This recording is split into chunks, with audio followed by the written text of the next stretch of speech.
De tudo ao meu amor serei atento antes, e com tal zelo e sempre e tanto, que mesmo em face do maior encanto, dele se encante mais meu pensamento. Quero vivê-lo em cada vão momento, e em seu louvor hei de espalhar meu canto, e rir meu riso e derramar meu pranto, ao seu pesar ou seu contentamento.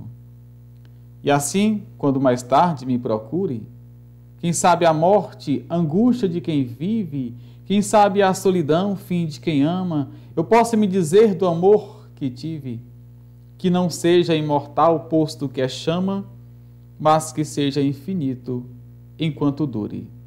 Soneto de Fidelidade, Vinícius de Moraes. Então, hoje nós vamos fazer uma análise completa deste que talvez seja o mais conhecido poema da literatura brasileira, né? Talvez o mais belo texto da nossa literatura, o grande legado aí do Vinícius de Moraes, o Soneto de Fidelidade. Vamos fazer uma análise completa então. Primeiro, nós temos que entender que o texto, né, aqui trata-se de um soneto, tá, gente? Então, soneto é um tipo de composição poética, né, surgida na Itália, mais ou menos lá na época do humanismo, século XII, XIII, criado pelo Dante Alighieri e propagado cada vez mais, ou melhorado, talvez, aperfeiçoado, pelo Francesco Petrarca. Depois o Camões vai ser um dos maiores sonetistas, aquele que mais compõe sonetos. No Brasil foi usado alguns sonetistas que merecem destaque, Gregório de Matos, lá na época chamado Barroco.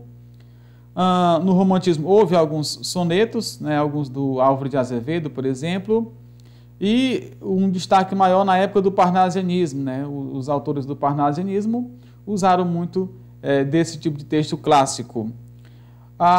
E depois a gente tem aí o Vinícius de Moraes, que faz essa retomada no soneto, usando os moldes camonianos, tá? Então, o que é um soneto? É uma composição poética fixa.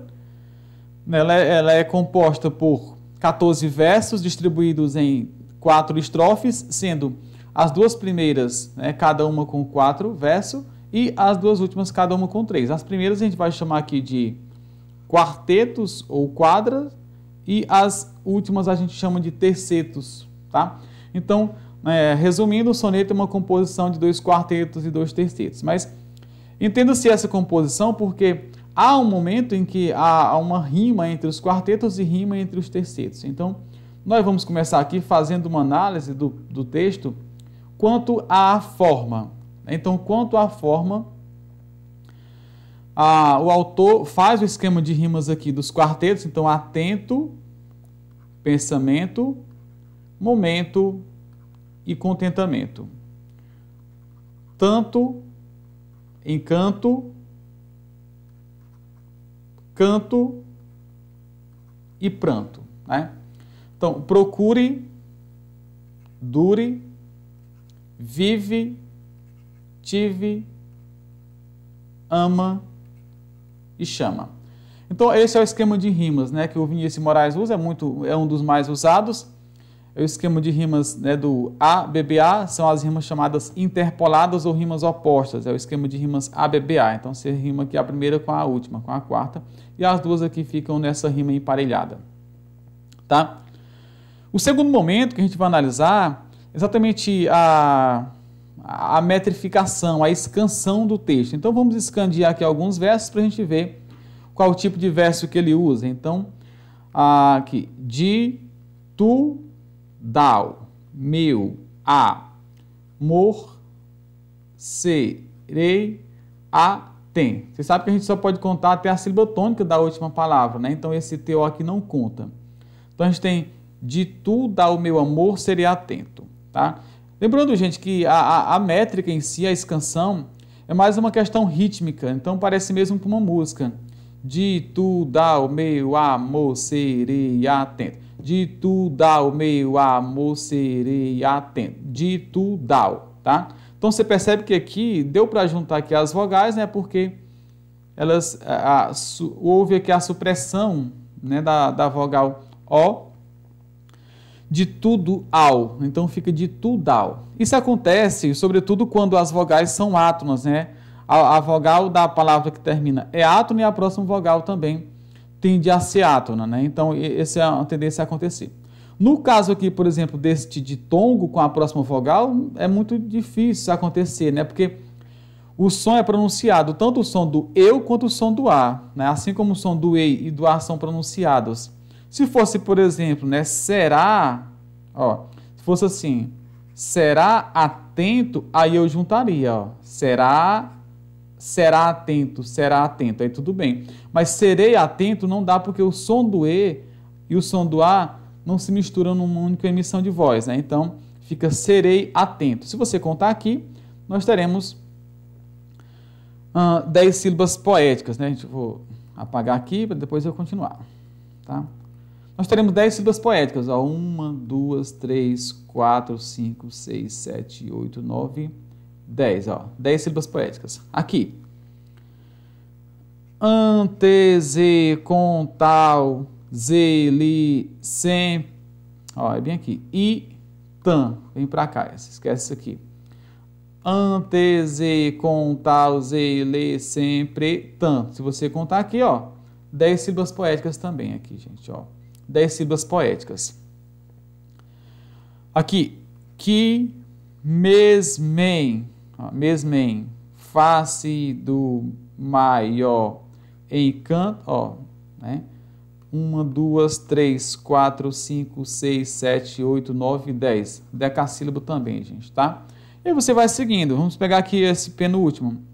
Que não seja mortal, posto que é cham, né? 1, 2, 3, 4, 5, 6, 7, 8, 9, 10. Então aqui também tem 10. Mas que sejam finitem quanto duro, ó. 1, 2, aqui tem 10 também, gente, ó. Então, mas que sejam finitem, ó. Átona com átona junta, né? Aqui, ó. Às vezes uma átona com uma tônica também, se for a mesma, pode juntar aqui, ó. Tá? Às vezes tônica com tônica não, aí fica mais difícil, tá bom? Se forem vogais diferentes. Então isso aqui é a escansão. Então nós temos aqui versos com 10 sílabas poéticas, são chamados versos, né?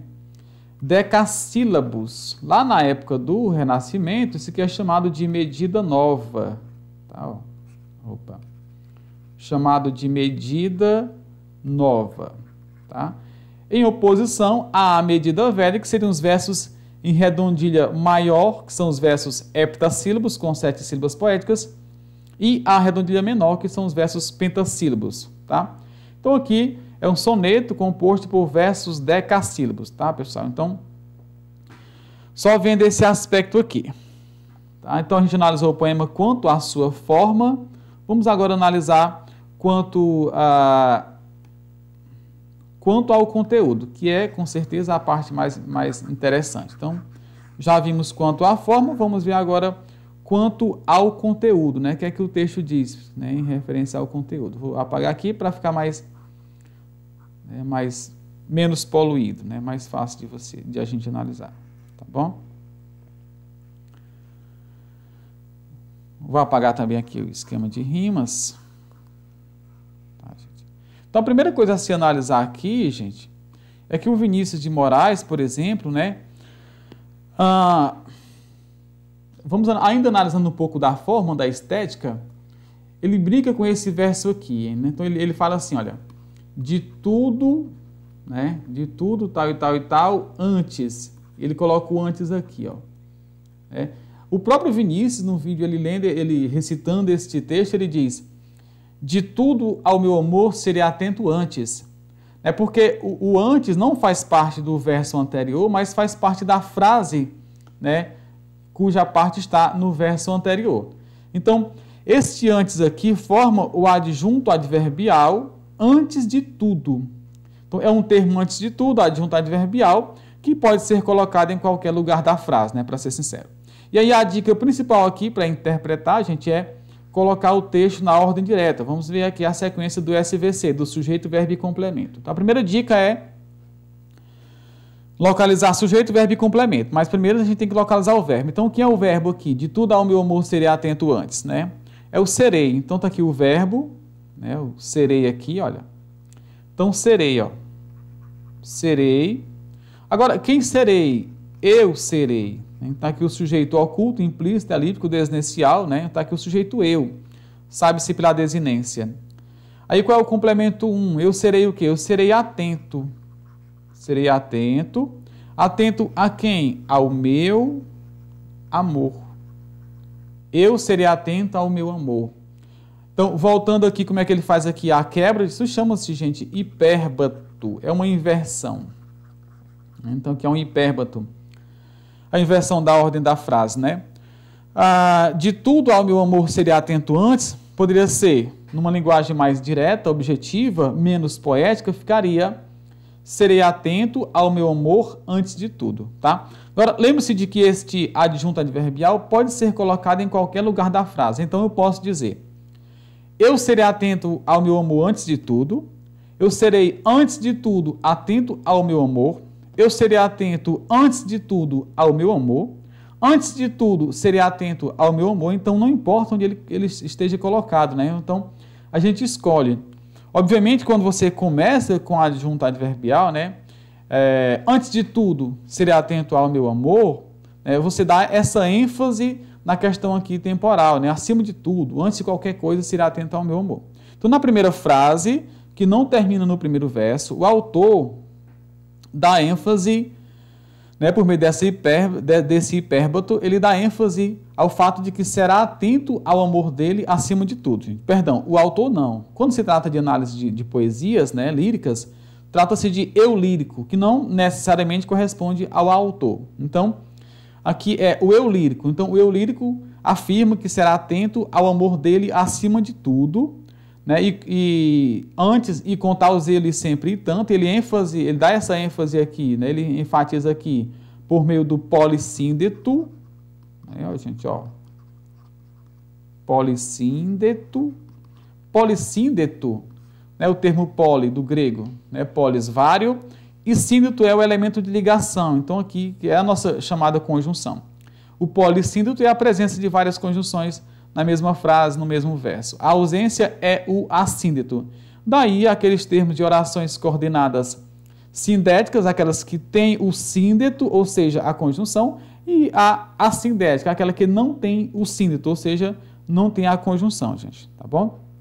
Então, aqui, o básico, né, dessa primeira parte. Então, ele diz, olha, o eu lírico diz que vai ser atento ao amor dele acima de tudo e com tal zelo e sempre e tanto. Então ele fica, esse aqui dá uma ênfase maior.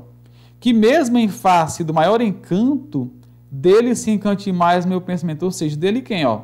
Do amor inicial se encante mais meu pensamento. Mesmo que apareça outro mais encantador, né, mais bonito e tal, o amor primeiro dele, né, se é que há um segundo nesse caso, mas ele vai continuar encantado, né? O pensamento dele continuará encantado pelo este amor aqui, gente, tá? Então há aqui um elemento anafórico, uma retomada deste elemento aqui, tá? E aí o eu lírico continua dizendo que ele quer aproveitar cada momento, né? Mesmo que sejam momentos vãos, né? Vulgares, populares, comuns, mas ele quer aproveitar cada momento e em seu louvor ele espalhar meu canto, ele quer derramar, né? Derramar o canto, ele quer declarar para todo mundo este amor, ele não tem vergonha deste amor, ele se entrega totalmente a este amor, tá? E rir meu riso e derramar meu pranto ao seu pesar ou seu contentamento. Aqui ele já faz um pequeno jogo de antítese, que lembra que esse jogo de antítese lembra as promessas feitas num casamento, né? Na alegria, na tristeza, na saúde, na doença, na riqueza, na pobreza. Então aqui o riso e o pranto fazem a antítese, pesar, que é tristeza, e contentamento também faz antítese. Ele usa aqui também um pleonasmo, né? Rir meu riso. Obviamente que a gente ri é o próprio riso, não um riso do outro, tá? Então ele faz esse jogo aqui de antítese para dizer que vai estar com a pessoa em todos os momentos, né? Mesmo que sejam momentos bons ou ruins, mas vai estar presente lá, tá? Então, realmente uma ênfase muito forte de declaração de amor nessa primeira parte, né? Então, ele vai se entregar totalmente dessa forma, tal e tal e tal.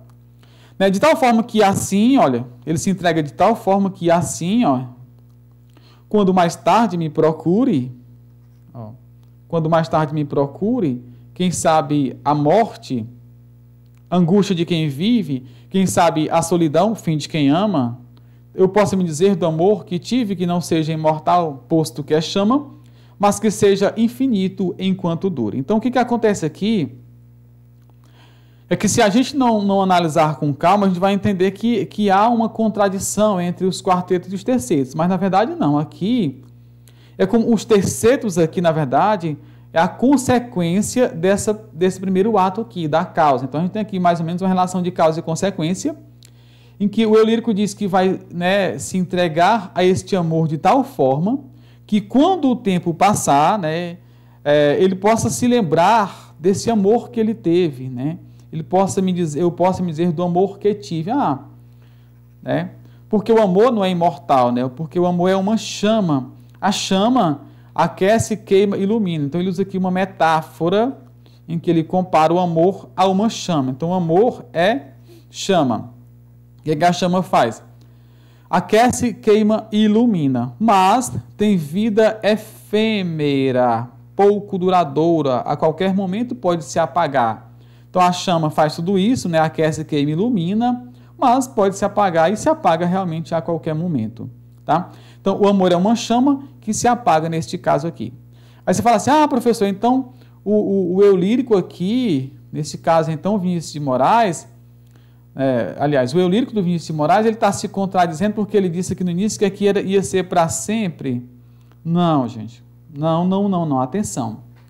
Aí, por isso que é bom entender, porque o para sempre, na intenção aqui do eu lírico do Vinícius de Moraes, pode ser que seja, né, talvez, né, mais provável, obviamente, que essa ideia aqui não seja um sentido temporal, mas no sentido de intensidade, ou seja, é o modo como acontece. Então, esse sempre aqui não é realmente uma ideia de tempo, mas uma ideia de intensidade, uma ideia, né, do modo como acontece este amor. A intensidade da entrega deste amor, para ser sincero, tá? Porque aqui ele fala, olha, o tempo vai passar, gente, o tempo passa, e aí quem vive vai morrer. A certeza que nós temos é esta, né? Quem vive vai morrer, e quem ama vai ficar na solidão. Pode ter certeza, se você está vivo, você vai morrer, e se você ama, em algum momento você terá um momento de solidão. Isso é impossível não acontecer, né? Então ele diz, olha, quem sabe a morte, a angústia de quem vive, quem sabe a solidão, o fim de quem ama. Ele diz exatamente isso, que o tempo vai passar, né? E os atos deste amor, né, aquela coisa concreta pode passar, mas a lembrança, o abstrato, a intensidade, né, é o que eternizou o fato aqui, tá? Então a gente tem aqui morte para a vida, solidão para a ama. Também há uma outra metáfora interessante aqui de se entender, é que de vida para o amor e da morte para a solidão, né? Aqui ele brinca com a antítese também, né? Vida, morte, amor e solidão e tal. Mas a gente pode entender também que enquanto se ama, né, está-se vivo, né? Enquanto se ama, se está vivo. E quando se deixa de amar, a morte já chegou. Ou seja, o amor está para a vida, assim como a solidão está para a morte. Né? É isso que ele é uma das interpretações também, né? Vamos ser sinceros. E aí, ele retoma aqui dizendo, olha, eu posso me dizer do amor que tive, já passou, já era, né? Que não seja imortal, que você tem, por exemplo, ele está dizendo que o amor é mortal, porque você tem aqui a negação da negação, é uma afirmação, uma questão lógica, né? Ou seja, porque o amor é mortal, o amor é uma chama, mas que seja infinito enquanto dure. Aqui está a outra aparente contradição, mas entende quando se aprofunda. Porque, aqui parece um paradoxo, né? Como é que pode infinito e durar e tal, e ter um tempo de duração, ter um prazo de validade? Mas não, gente. Aqui, na verdade, o que acontece é que, de novo, ele está falando aqui da ideia da intensidade, né? Que seja intenso enquanto durar. Né? Se dura uma semana, se dura um mês, um ano, um dia, uma hora, um minuto, mas o que vai eternizar exatamente a intensidade, é a entrega que se tem a este amor. Ou seja, eu vou me entregar nos quartetos, eu vou me entregar a este amor de tal forma que quando o tempo passar, quando a morte chegar, quando a solidão chegar, eu possa me dizer desse amor. Não, eu amei de tal forma, né, que se eternizou porque eu vivi intensamente. E aí, vamos voltar então para o sentido da palavra fidelidade usada aqui no texto, né? Então, você já percebeu que o sempre e o infinito não necessariamente é uma ideia temporal, mas uma ideia de intensidade, né? Então, ao que tudo indica, a fidelidade presente no texto não é uma questão de não estar com outra pessoa, né? Acho que ele nem cogita essa ideia. Mas a ideia da fidelidade aqui é a ideia de entrega total. Então, ser fiel, parece-nos que ser fiel, de acordo com o texto, é entregar-se de tal forma que não tem nenhuma reserva, né? Então, a fidelidade aqui é a entrega total. Por outro lado, a infidelidade seria você se entregar ali ao amor, mas tendo uma certa reserva, não se entregar totalmente e não viver intensamente aquele momento, gente. Tá bom? Então, aí o famoso soneto de fidelidade do autor Vinícius de Moraes. Esse é o grande soneto aí, né? Foi uma análise, né, não tão aprofundada, mas também não tão rasa, e depois a gente vai descobrindo outras coisas que podemos entender do texto, tá bom? Então, é isto, gente, sobre o soneto de fidelidade do Vinícius de Moraes. Espero que tenham gostado, aproveitem bastante, façam comentários e tal, de alguma coisa que eu não consegui depreender do texto. A gente vai sempre descobrindo algumas coisas que podem estar lá, né, implícitas e tal, e depois a gente vai comentando. Tudo bem? Muito obrigado e até a próxima.